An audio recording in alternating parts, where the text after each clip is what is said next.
Those are some pretty incredible graphics. Something about virtual reality, especially in movies, always feels like it's a letdown, doesn't it? Virtual reality is a technology that is always feeling like it's just out of reach. Even now, we have all the stuff that in the 80s and the 90s we thought would be mind-blowing experiences, and yet it still all basically amounts to like goggles and a pair of gloves. The applications and the possibilities for the technology moving forward is pretty cool. Those lightsabers slashing games feel very much like a Tron type of concept and environment, and I also think that the 3D YouTube videos where you like move your phone around to see the environment, I think that that's something like in the realm of practical applications for immersive 3D experiences. People talk about the possibility for medical uses and educational purposes and training people, but for now, its most accessible avenues for your average viewer is in video games or pornography. We don't really cover either on this channel, but we do cover movies. And back in the 90s, the advent and mainstream use of computer-generated graphics, as rudimentary as they were in all their glorious polygonal renderings, were a seemingly perfect marriage for a movie about this burgeoning technology.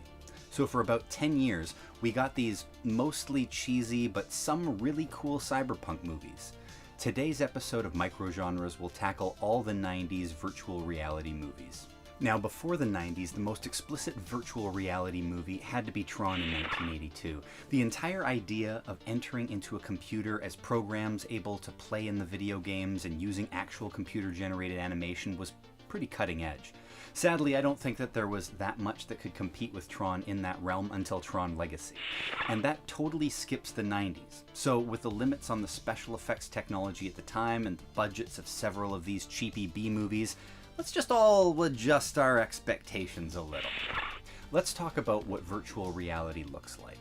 I already mentioned the goggles, where we look into the world and can only touch things when we have a control device like a glove. So in reality, they kind of look like a couch potato's final form. But then there are other formats as well, like the Star Trek holodeck, where we enter a room or space filled with virtual people and an environment.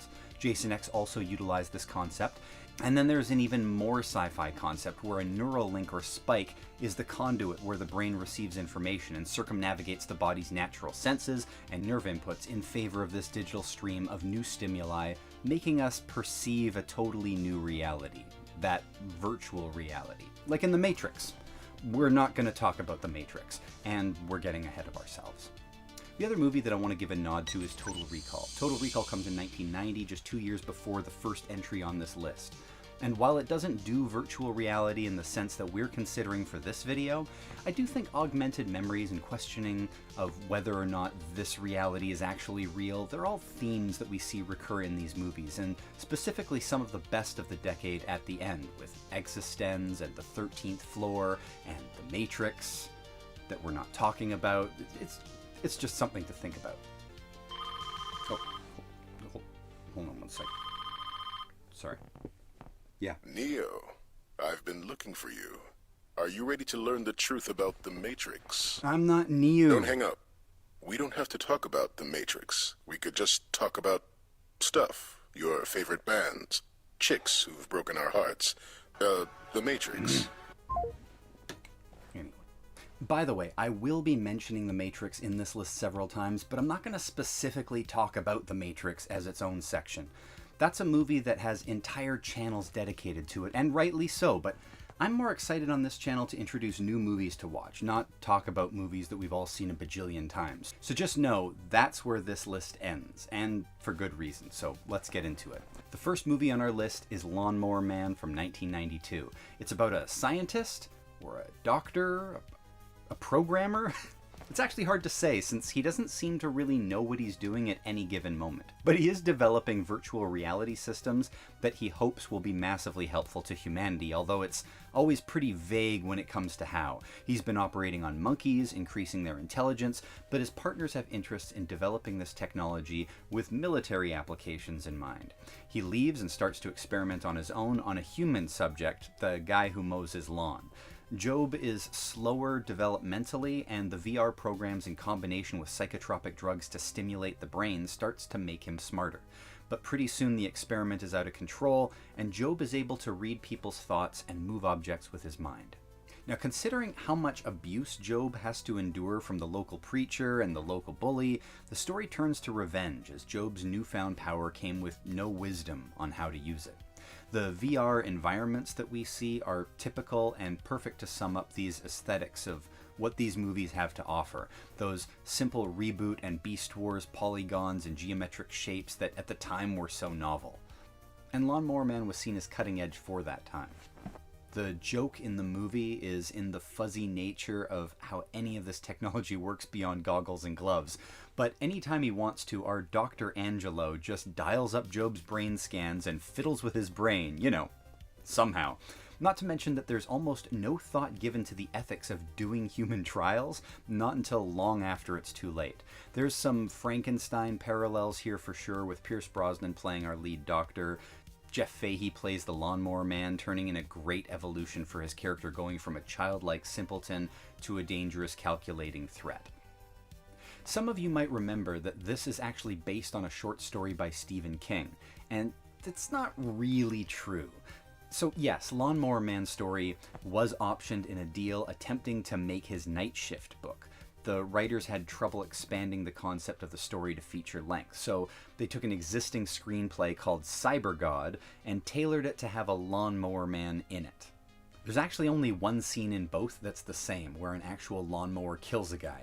King's story was about magic and a satyr, like Puck from Midsummer Night's Dream, the little guys with the goat legs. Anyway, he uses magic to create a lawnmower repair shop. Maybe you have to read the story to understand it, but all the virtual reality, the entire plot, it's totally a different story, and thank God. Given all the hassle of making it, the movie made some money and has developed a cult fan base. And if you're going to look for it, you have to make sure that you get the director's cut. It's got an extra 33 minutes and really helps to flesh out the characters. I actually downloaded a copy to get the director's cut. The one that I got on DVD is the shorter version, and when I watched it through this time, I was like, this is not right. There's a bunch of stuff missing, and there's a bunch of stuff missing, so it's worth pursuing the director's cut. There's also a sequel, which has little or nothing to do with anything in this movie, and we will discuss that in a bit, but it's a few years down the road. They're so disconnected that I don't even feel the need to lump them together. Lawnmower Man 1 just doesn't deserve the indignity. But the director, Brett Leonard, is interesting. He directs another virtual reality movie on this list, Virtuosity, and also the IMAX 3D movie T-Rex, which is interesting because it's all very in the wheelhouse of virtual environments or virtual experiences. But he also directed Man-Thing, the Marvel Man-Thing. Like, what an oddity. Oh, and Highlander the Source. What a tragedy. Moving on. Mindwarp from 1992. I think the best way to view this movie is maybe as a rough and early precursor to The Matrix.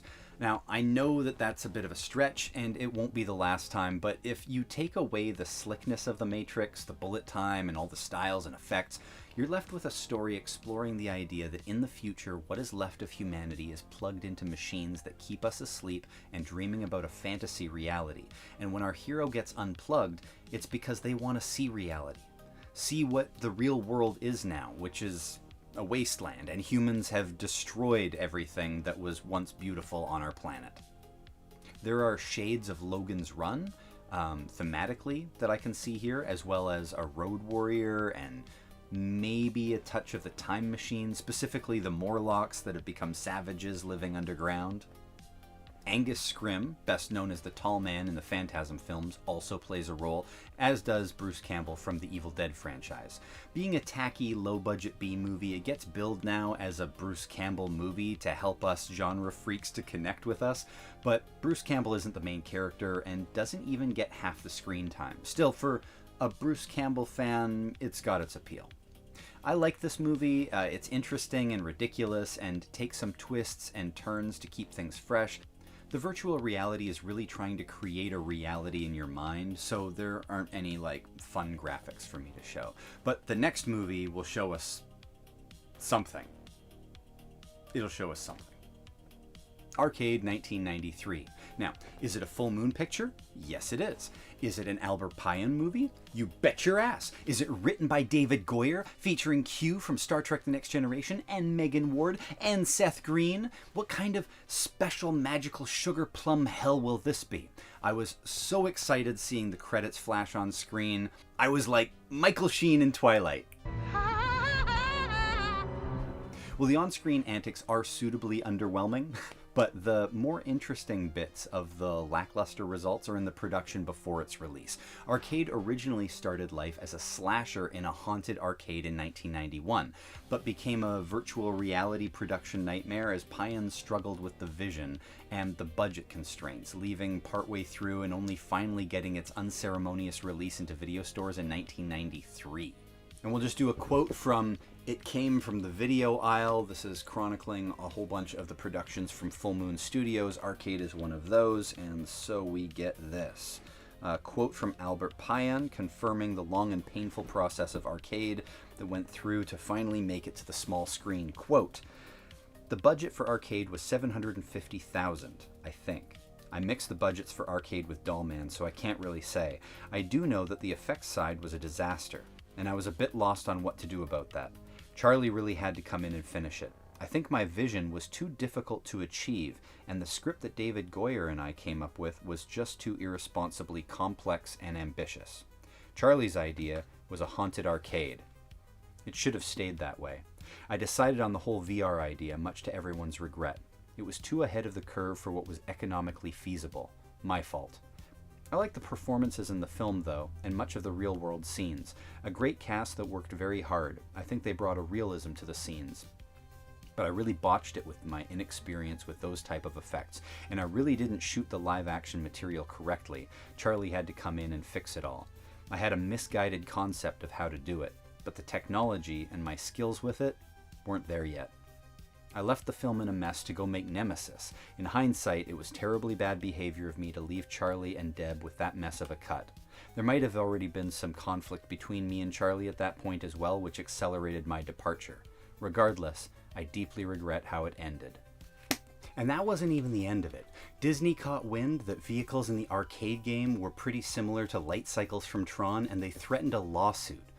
Maybe because they called them light cycles while they were working on them. Right here on the screen, what we have is a model of light cycles. And to be fair to Disney, we do get to see that design in the special features, and they do look pretty similar. I think a couple decades later, with a sense of how little impact Arcade has left on the pop culture landscape, Disney could have just left them alone and saved their energy. Arcade isn't really even charming enough to garner a cult audience, despite such an impressive... Well, despite it being so... Let's just talk about Brain Scan. Let's party.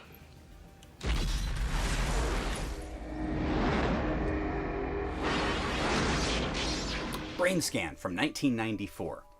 I think this might be my favorite movie on the list, and I know there are better movies like Lawnmower Man, and we have movies like eXistenZ and Strange Days ahead of us, but Brain Scan is cool and better than you might expect. And it filmed in Canada. This is mood stuff. The vibe is melancholy and jaded. You feel lonely watching it, or you feel the main characters disconnect from the world. It gives the movie like a very dreamlike quality, and a bunch of the heavy lifting for that is done by the musical score. This is synth cloud with piano keys plucking away, teasing and twisting us as it plays out. George Clinton is the composer, and he creates a very distinct ambiance with his music. The director, John Flynn, is an industry man, having worked his way up from assistant director to second unit director to sitting in the director's chair himself. He has some wicked titles under his belt too, like The Outfit and Rolling Thunder. These are classics from the 70s, both worth seeking out, and Flynn is putting a lot of character into the movie. Right from the opening, the Kurosawa dog homage, the amazing score, its eerie feeling that's almost, I don't know, dare I say Donnie Darko-like? The writer, Andrew Kevin Walker, started his career here, but quickly went on to write Seven, and 8mm, and Sleepy Hollow, and doing script rewrites on movies like Fight Club and Event Horizon, among others.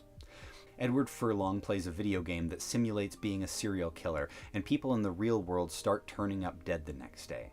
I think this is a pretty underappreciated movie. It's very 90s, it's very Gen X, that you could arguably put it on a shelf next to Pump Up the Volume and Hackers. And I like both of those movies. Furlong's parents aren't around. His dad's on business trips and maybe avoiding his son, or at least having trouble connecting with him after the death of his wife, Furlong's mom, who we think died in a car accident, and Furlong was in the car and hurt his knee. So this is underpinning Furlong's alienation and depression. He can't talk to girls, he stays in his room and plays video games. Similar to Pump Up the Volume, his whole set, like the set of his room, is like this teenager's fantasy lair. He's got computers set up to answer his phone as Igor, to call his friends, play video games. He has a moped of his own. It's the perfect net to catch the teen demographic for this movie, capturing the adolescent sense of alienation from the world, but also giving him the coolest room to cocoon in and hang out. That doesn't mean that it's an unsung classic or anything. It could have been more pronounced in its themes of a boy who lost his mother, being alienated from most other human contact, and is acting his anger out in a video game instead of connecting with the nice girl next door. It doesn't really explore any of that. Instead, it's more about the horror video game that's actually got him going around and killing people for real. And for the virtual reality aspect of the movie, it's pretty low-key. Since the gameplay is always seen through a first-person perspective, the video game VR stuff is just shot regularly as usual with no special effects. The main baddie, the Freddy or Jason type icon of the series, is this warped and twisted guy named Trickster. I swear, his voice, when I'm watching the movie, it sounds just like Jeffrey Combs, but it's not him. He's cool as the villain, but just maybe not distinct enough to make him iconic. Just creepy. Although I bet if Jeffrey Combs had played him, we'd all be talking about it more often. I would give one of my teeth for a direct-to-video sequel, like Brain Scan 2, directed by maybe Brian Yuzno with Jeffrey Combs as the Trickster. And you gotta give it up for any movie that has a Primus song featured in it. Never leave home without it.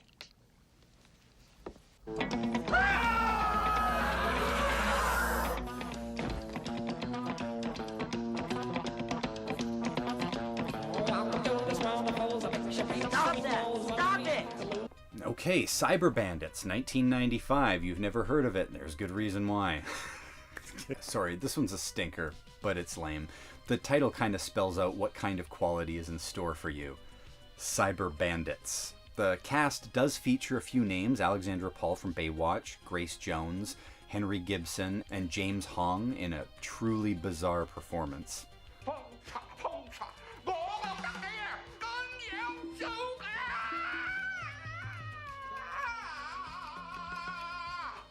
And despite such inspired work, the production is pretty lacking. The plot revolves around a few average bumbling nobodies as they all try and get a disc, the cutting edge of 90s technology, the CD-ROM. You want to know what's on it? What it's all about? Well, you won't really get a good answer. So what's this secret thing? What does it do? Morgan didn't say. I don't know what I have, Jack. Now, I really think that this movie has a hard-on for Blade Runner, and it's trying its damnedest to be Johnny Mnemonic. I'd be curious to know what was lost in translation from script to film, due in large part to the writer James Robinson, who was writing partners with Geoff Johns and David Goyer. Robinson is known for his run on Starman in DC Comics, as well as numerous other comic books. He was an architect of the new Krypton story, as well as countless other titles, and most of the time his writing is great, so this is a weird anomaly. Now, usually I wouldn't trash somebody's work so hard. Nobody sets out to make a piece of crap, but in this case, I don't mind so much. In this case, the director, Eric Fleming, was the guy who got the ketamine to Matthew Perry from Friends, contributing to his non-virtual death. So, fuck you, movie bro. He was a real stinker. Evolver, 1995. Ethan Embry loses a virtual reality laser tag tournament and his chance to win an Evolver robot. But he hacks into their system and changes the results so he gets the prize anyway. Evolver is a learning robot designed to play laser tag with children. The problem is the prototype interactive tactical robot for playing laser tag is also learning that people are awful, and it begins to take the game to a whole other level. Also learning that people are awful, and it begins to take the game to a whole other level. Up to the next level, where he gets smarter, quicker, and harder to beat. Hey, I don't think that sounds like such a good idea. Star Trek The Next Generation had an episode with the exact same plot, and it didn't turn out too well. Come on, Q. You should know this. You're omnipotent. I actually think this is okay. It's decent. Ethan Embry and Delancey and other character actors round out the cast to give us decent performances. It almost feels like a Lost Joe Dante movie, and if you wanted to class up the joint, how about we get William H. Macy to be the voice of the Evolver, even though I don't hear his voice. Play with me. So that's his voice, apparently. That's the credit. He got the credit for it. Now, tonally, the movie's in an odd place. It's a family adventure like Honey, I Shrunk the Kids, but the killer robot is murdering people and shooting ball bearings into their eyeballs. So it's kind of hard to nail down the intended demographic, but it's solid cheese, like something in the vein of Chopping Mall, but with a family at the center of it. Maybe most odd of all is that it's got an R rating. Like, the violence, I'm sure, justifies it, but nevertheless, most of the movie's about a family playing laser tag with a robot, so who's going to see it? Also from 1995, Expect No Mercy. It's trash. It's straight trash, okay? But it's also kind of fun in some misguided way. The plot is shades of Enter the Dragon. It involves Billy Blanks going undercover to a private martial arts compound where an enigmatic leader is using virtual reality to train his private army while carrying out assassinations. Virtual reality in this movie is used as a teaching implement to enhance the students at the academy and make them more efficient killers. The headset and general aesthetic is a bit, I don't know, Universal Soldier feeling. Billy Blanks is our lead, and he looks the part, and he can fight well on camera, but he can't really lead a movie. He's well trained, a real martial artist, but he isn't really a great actor. Every line is awkward and clunky, and even if Blanks is a good physical fighter with a look, even the physical stunts are poorly set up, making you question, how elite is this special unit of assassins as they wear no camouflage? They sit out in the open. They shoot hundreds of rounds like clumsy first-day thugs. It's all very contrived, and aside from the volume of action scenes, it leaves very little to draw you in. Laurie Holden is the other actor I recognize from Silent Hill as the cop that follows Rhoda Mitchell to Silent Hill. She was great in that. And there's a weird guy who keeps bringing his pet iguana on missions, and then he has to leave them on a tree, fight, and then he comes back to get his pet iguana. It's so odd. But we're really here for the virtual reality stuff. And that's pretty great if you're looking for really hokey, low-budget, bizarro effects. But there's a real effort made in these scenes to give the audience some kind of visual interface, and I can respect that. It's fun, and I'm always looking for fun movies. I can't recommend it really, but if you're a direct-to-video fiend or action movie junkie, I don't know, you could find joy in the cheese. Strange Days, 1995. That's a lot of 1995s on this list.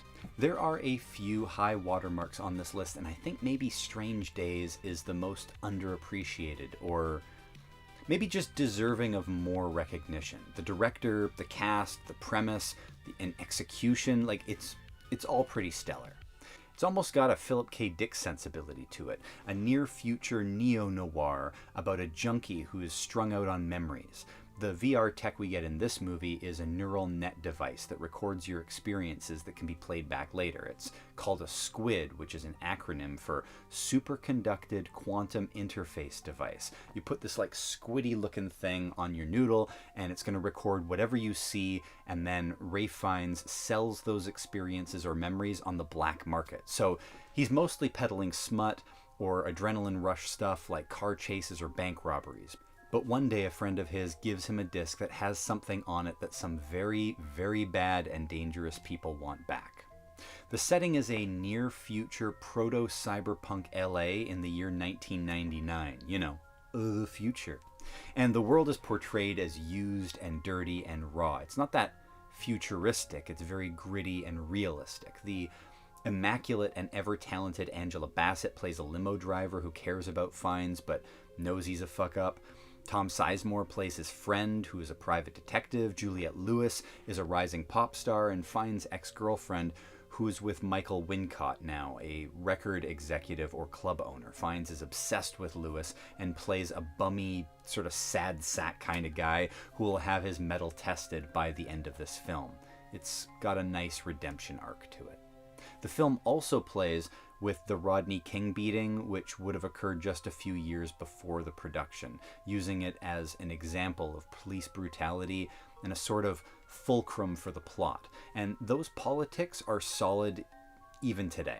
Maybe even more relevant given the Black Lives Matter movement in 2016 and AI becoming a form of augmented reality now. Behind the camera, we get a dream team of superstar director Catherine Bigelow, with James Cameron as a producer and as a writer, conceiving of the story and helping develop it. I don't need to explain who they are, right? So, top cast, top crew, with a premise and delivery that kills. So, top marks for Strange Days, really, truly worth a watch if it slipped you by somehow. Hit me.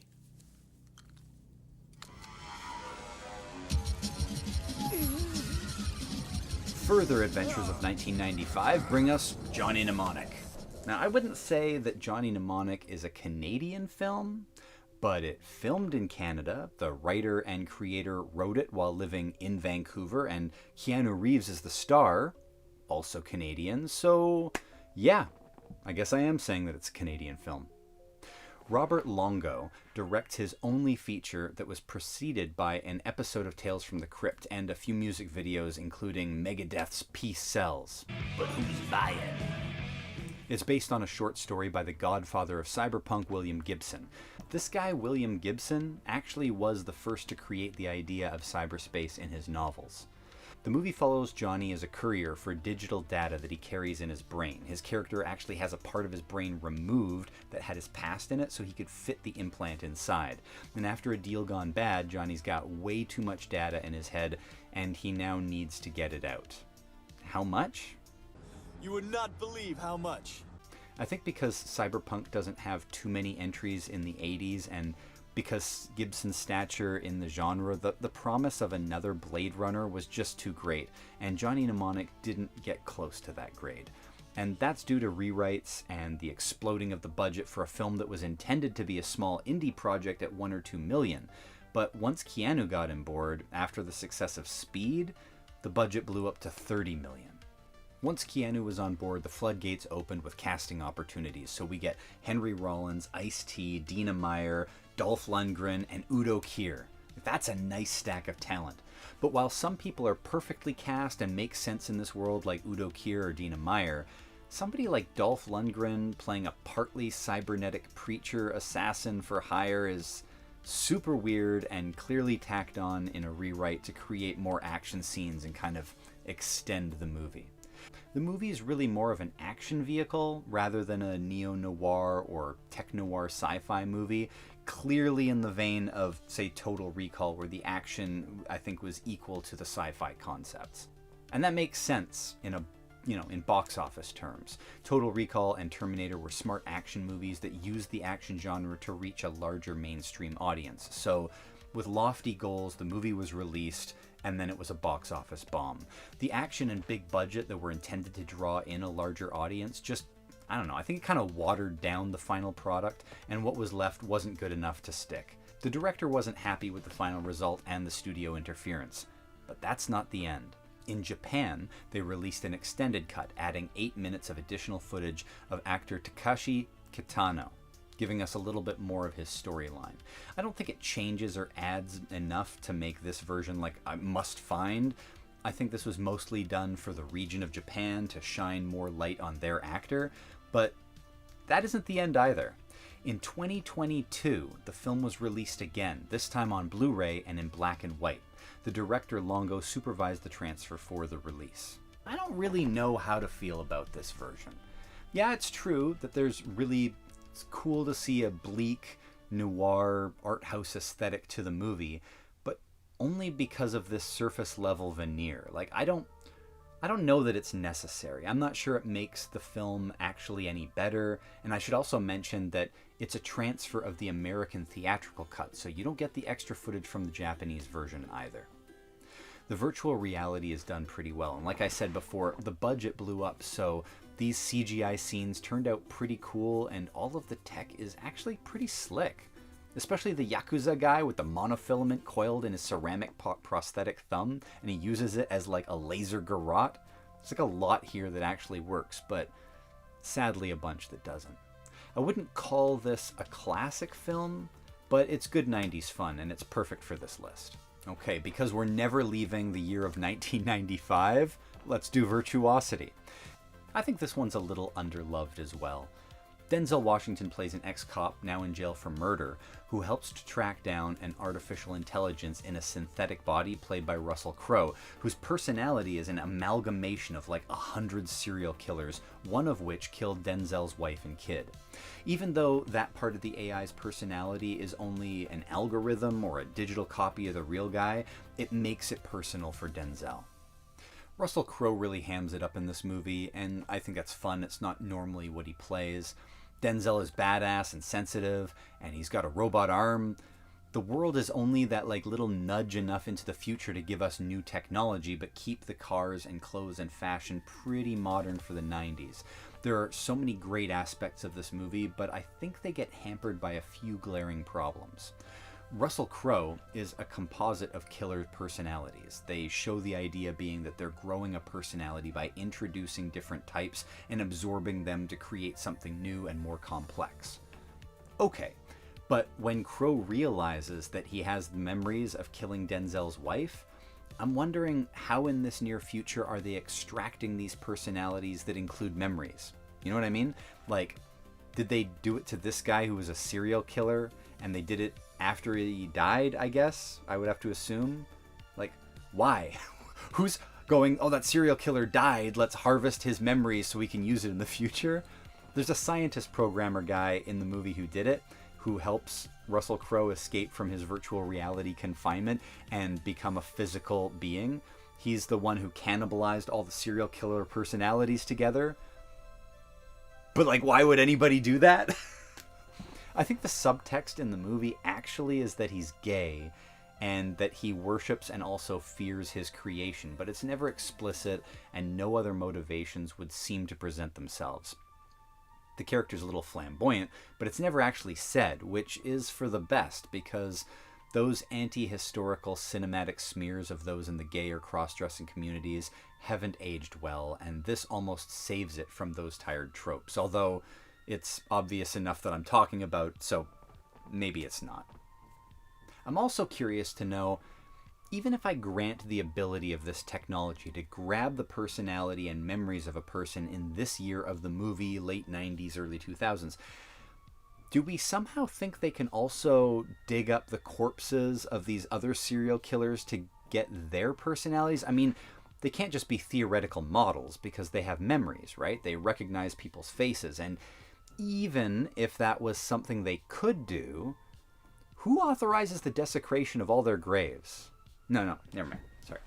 I'm thinking about this way too much. It's not that kind of movie. So for our purposes here today, we want to look at the virtual reality examples. So here they are, all hooked up, goggles and gloves, and a whole body harness for that weird running in place thing. We see Russell Crowe and other virtual characters in their own cyber domains on a big split screen. But most of our VR scenes are at the start of the film as Denzel and another inmate are testing the newest model of Russell Crowe's Sid character. The world plays little scenarios with NPC characters on loops, which is really cool. Little warps of reality that give you hints that it's a simulated environment, like Sid eating sushi. The rest of the movie, the action is like a thriller or police procedural with this odd couple of cop and criminal hunting down a serial killer on the loose. I think this is another undersold movie worth the price of admission. Decent sci-fi action. If you like Demolition Man, then you might give this one a shot. 3, 2, 1.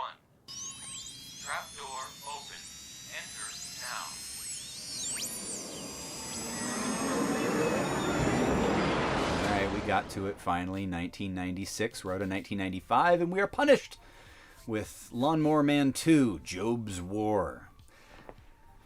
Okay, if you take into consideration how the first movie was made, then maybe the ridiculous evolution of Lawnmower Man into a dystopian near-future teen hacker film makes some kind of sense. But it doesn't make it any good. The only actor to return is the kid from the first one. I didn't even really talk about the kid that was in the first one because I didn't really care that much. It wasn't that important. But there's a next-door neighbor kid that hangs out with Job and Pierce Brosnan. And because of that, there's an entirely new Doctor guy, not Pierce Brosnan, who was created for the movie called Trace. The whole thing is super corny. Job survives the first movie, but loses his legs. They do facial reconstruction and give him Matt Frewer's face. And then he's designing a virtual city that's going to take over the world. The world is now a grubbier, more dystopian vision for ourselves. While the first movie was contemporary in most respects outside of the virtual reality technology, in Job's War, virtual reality is now commonplace and much further along. Over a decade has passed, and the movie's MacGuffin revolves around this one chip that will unlock it all. The concepts of virtual reality and what it is, it's just so fuzzy that it hurts to hear people discussing it in the movie at all. The outer circle represents the real world, the inner one virtual reality. The spokes are the different pathways between the two. The Chiron chip will open up these pathways simultaneously, so a network based inside VR can be accessed by everyone. Wow. And this thing was given a budget of $15 million with a product that looks like a Nickelodeon made-for-TV Saturday afternoon special. Huge bomb, deservedly so. It defies logic that it was made or that any serious intention of making it could lead to this result. Matt Frewer, not a bad choice to play Job, unless of course you want him to be, I don't know, anything like Jeff Fahey in the first movie. And why would you want that? It was only a great performance. Farhad Mann, the director, is also the screenwriter, and it's based on his story, so it looks like the buck has to stop with him. What's maybe the most painful pill to swallow about Lawnmower Man 2 is that Grant Morrison had been approached to write scripts for a part 2 and 3, and those scripts were never used. Like, somebody needs to find and publish them as comics. That would be like the greatest shot in the arm for this franchise that was unceremoniously murdered by the sequel in 1996 and never recovered. Bring back the Grant Morrison scripts. Dynamite, Dark Horse, Image, somebody do something. Get the Grant Morrison scripts. It's not just that Lawnmower Man 2 is really bad. It's really bad. It's the colossal step down from the expectations left by the first movie. It's one of the few aspects shared by both films, defying the expectations. They just did so in completely different directions. Alright, next movie. Virtual Weapon from 1997, aka Cyber Flick. Flick is French for cop, so Cyber Cop, since this movie was marketed in different international markets. But that's why it's got a terrible name. I've never seen anything quite like this movie before. Let me try and paint a picture for you, okay? Picture it. Sicily, 1945. Sorry, that's a Golden Girls reference. Know how many people are still watching the Golden Girls.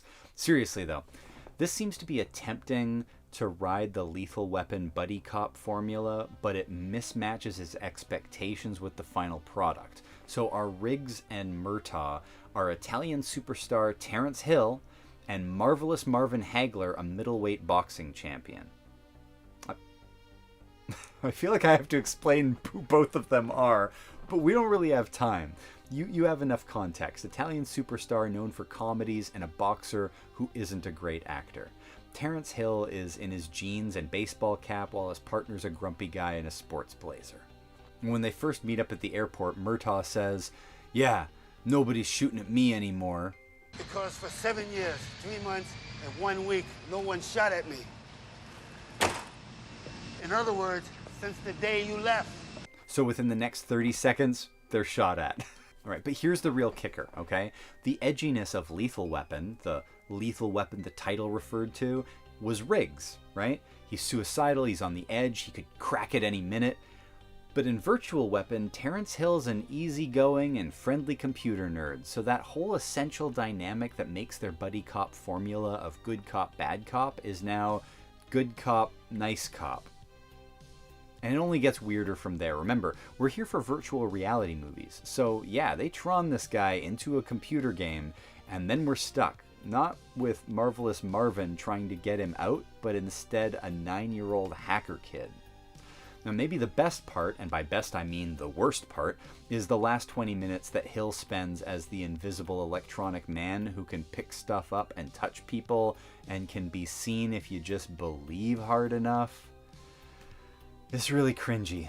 Now there's no explanation, there's no attempt to try and work it into the plot. There's an explosion, and instead of dying, Terrence Hill is a computer ghost for no reason. And this movie is actually the last of prolific career director Anthony Dawson, better known as Antonio Margarete. He was in his 60s making his last movie, and he passed away only 5 years later. This movie is such a weird spot in a career of a man who made so many great weird movies. Left us with a real head scratcher as to why this exists and what the thinking was behind it. The VR is no less of a curiosity. It's more like Tron, where we see Hill inside a video game and the graphics are filmed live action and then processed in the most low-tech way imaginable. And even that only lasts for a brief moment, since the majority of Hill's ghostly form is achieved as a partial dissolve and then left translucent. I thought this might have been made for TV, not that that would excuse any of this insanity, but I was interested and found out on IMDb that one of the production companies was called Trans Cinema TV, and that they only have one other title listed called Red Fuzz in 1980, and I just want to take a moment here to read you that synopsis. Quote, "Red powder from a nuclear explosion gives a police officer superpowers as long as he doesn't see anything red. He is eventually framed for murder and is unsuccessfully executed by many different methods." End quote. But this is the level that you need to expect if you're going to watch Virtual Weapon. There's some fun in the stupidity, I admit, right? There's a crazy car chase almost entirely done with model cars, almost on a level like Thunderbirds, the bad rear projection that doesn't match. There's like that good B-movie charm, if you're into that kind of thing. What are you doing? We might get lucky.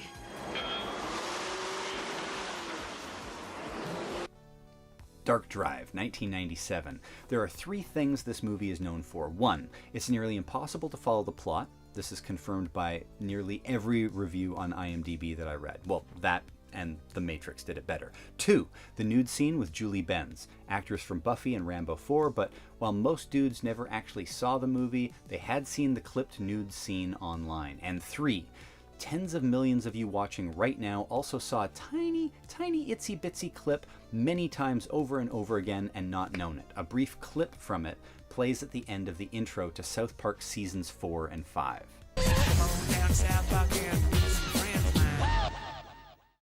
This movie is wildly boring, but also wildly ambitious. It's got lots going on, but it doesn't capture it all in a succinct way. But there are lots of ideas. It's trying to be Total Recall and Time Cop, and foreshadows The Matrix, actually calling their device The Matrix.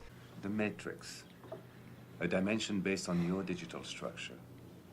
We have reprogrammed the exile chair to allow you to go into the Matrix and return. It even has parts that feel like the Lawnmower Man in it. At the start, there's a whole section where our lead scientist guy, Steve Falcon, is upset about a new virtual technology that he's developed where we can store humans like a prison, though it's never really clear where their bodies are or if they're foregoing their bodies so their consciousness is living online, or if they were troned in totally and can be parted back out afterwards. In any case, he's upset that his technology has glitches and is being used improperly. But then the story takes a turn and he goes into the virtual reality Matrix prison to get some codes to stop someone from accessing the program from the other side. which I guess is a thing that you could do. Not really smart for it to be a prison and people can access stuff from the inside, but we're moving on. Oh yeah, and it's got a chair. Like a moving sci-fi chair, like Time Cop had that crash test dummy chair in a pod, right? And Total Recall had that chair that you leaned back into. And this one's got this chair on a slidey track. And the virtual reality world is shot real and practical, so it's just a surreal attempt at recreating Escape from LA's dystopia. What little VR CG type effects are here are pretty minimal and cheap, like characters rendering in and out of the environment quickly with a Xena and Hercules level of special effect. The plot is confusing, the goals are vague at best, the mission was bullshit. Yeah, it's all over the place, and best watched incredulously. Especially with this lead guy, he looks like Johnny Chase from Entourage. If you ever watched that show, this looks exactly like one of the low-budget movies he would have done. That's the angle I would take when watching it. Definitely not to be taken seriously, unlike our next entry. So the last two on the list are an absolute treat and a nice finale to the video. First up, I want to tackle eXistenZ, capital X, capital Z. We're now in the weird world of David Cronenberg, and very specifically the world of video games, as eXistenZ is a new game platform in this world that you jack into with a synthetic, organic pod device into a hole at the base of your spine with an umbilical-looking tube. Because these games are happening in your mind and not in goggles that show CG renderings, the world is just filmed live action and in many ways towers over other movies that try to Tron themselves a world. First, it's cost prohibitive, as we saw with Arcade and Virtual Weapon, that can't compete with Hollywood blockbusters. But then, also, you rob yourself of the nuances of great actors like Willem Dafoe. Dafoe plays an NPC and will repeat your cue to engage the game if you don't immediately respond to his prompt, the same way conventional games will do. This was something I thought that Virtuosity also nailed. I also think it's fun to see that, like, the dated special effects or bad special effects, which get dated even faster, but this live action approach ages so gracefully and forces the filmmakers to engage with the behaviors and eccentricities, the glitches of story dynamic of how games are crafted. So in this world, we follow famous game designer Allegra Geller, played by Jennifer Jason Leigh, and security guy Jude Law as they're on the run from an assassination attempt on Allegra's life. Who would try and kill her? Well, there are the more corporate industry factions that would want to destroy her legacy, and then there's the more radical social movement of realists who see virtual reality games as an abomination and would like to see her dead. Geller needs to get inside the game to find out whether or not her game pod was damaged, and the levels of reality, making you question whether or not this is reality or a game, is really charming and well done.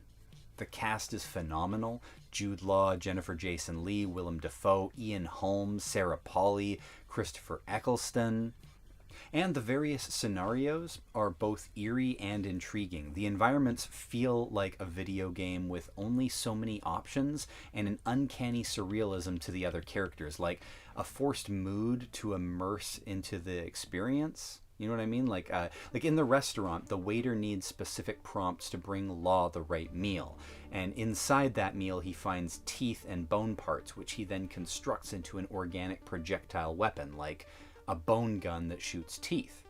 It's so gnarly and fresh and low-tech, both as an idea and in execution, and all of this world is constructed the same way.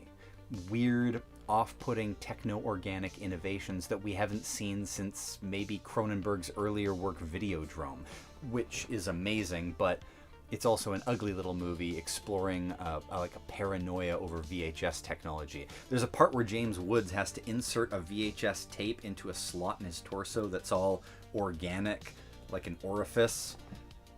It's a penetration, let's just say that. So anyway, Videodrome also questions reality, and I bring it up only to offer it as something of a thematic prequel to eXistenZ.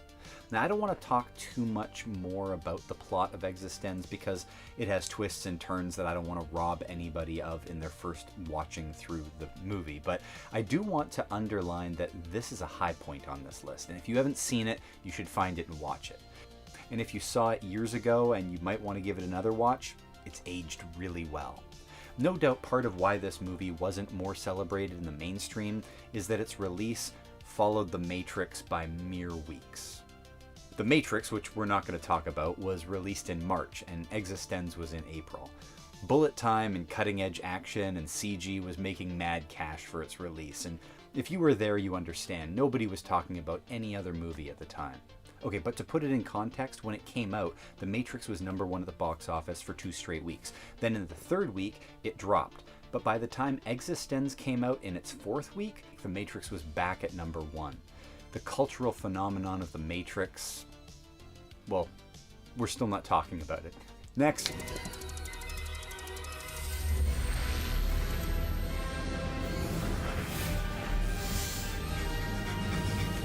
Download complete.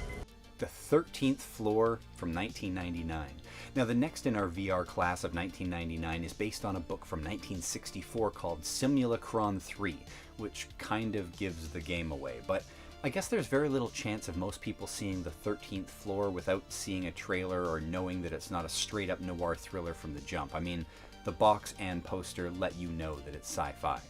It stars Craig Bierko, which is something of an anomaly, like the universe found out that there were 2 people occupying the essence of Billy Zane and eliminated one of them.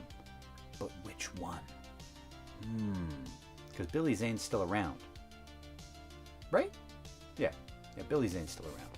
Bierko was the villain in the highly underrated The Long Kiss Goodnight and a few other roles, but these are largely his 2 big splash roles. I like both movies. The cast also boasts Gretchen Mol, Vincent D'Onofrio, Dennis Haysbert, and Armin Mueller-Stahl. This isn't as flashy as most of these movies try to be, and rather than get tangled up in the special effects and spectacle of VR graphics and environments, 13th Floor operates more like eXistenZ, where the story and concepts are more important because they're jacking into their cerebral cortex. The mind is meant to be generating a flawless world around them. Because this movie is more of a noir thriller and a murder mystery, it's nice to not have all the shiny distraction in the way. Bierko's boss has been visiting his artificial 1930s computer simulation world, and he's discovered an awful secret. But before he can tell Bierko what it is, he's murdered. And now his friend has to go into the program to figure out what happened. Many of the characters in this computer world are avatars for real people in the real world, so we see actors playing multiple different personalities at times as well. I don't want to give away the twists, and there are a few good ones here, so give it a watch if you haven't seen it. It got some mediocre reception when it was released, which I think can be assessed easily if we consider that while I don't think it needed any flash to tell its story, it was up against a very similar movie that year that had plenty of flash. eXistenZ. No, obviously I'm talking about The Matrix. We're always talking about The Matrix. But it is. It's easy to see how The 13th Floor, like eXistenZ, just kind of got lost in the shuffle a bit. Any other year, it might have fared better without the direct comparison. And how could it be to have 3 such impressive and well-made virtual reality movies come out in 1 year, all different, but exploring very similar thematic ground? Parallel thinking? Competing studios trying to beat each other to the hit? Maybe the impending millennium was on everybody's mind? Everybody really saw the year 2000 as some signpost of the future instead of just another year. I don't know why it was, but I think this decade brought more good, fun movies to the microgenre than crappy ones. I mean, Lawnmower Man, Strange Days, Virtuosity, Johnny Mnemonic, eXistenZ, The 13th Floor, and The Matrix. That's 7 out of 16 titles, and for me, Brain Scan's up there too. I mean, that's virtually half the list. Virtually. It's half the list if it's 8 out of 16. Okay, well, that's it. That's the whole list. We did all 16. Lots of good stuff to pick from. And I guess I'll just see you guys next week. All right? Have a good one. Hit me.